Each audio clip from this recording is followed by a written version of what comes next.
This demonstration unit consists of a constant RPM electric motor and 60-tooth sprockets on the drive shaft as well as the input and output yokes. When there is no operating angle on the U-joint, the output yoke of the driven member, the U-joint, and the drive shaft all travel together at a constant speed.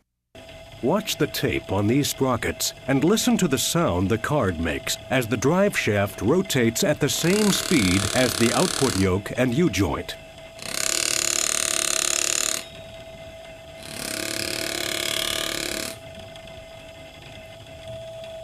When an operating angle is created at the front end of the drive shaft, the output of the U-joint no longer travels in a perfect circle.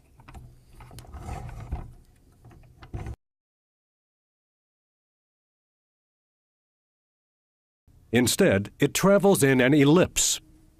This forces the drive shaft to speed up and slow down to keep pace with the rotation of the output yoke, creating torsional and inertial vibration. Watch the tape and listen to the card. As the output of the U-joint changes speeds, so does the drive shaft, even though the output yoke itself is maintaining a constant speed.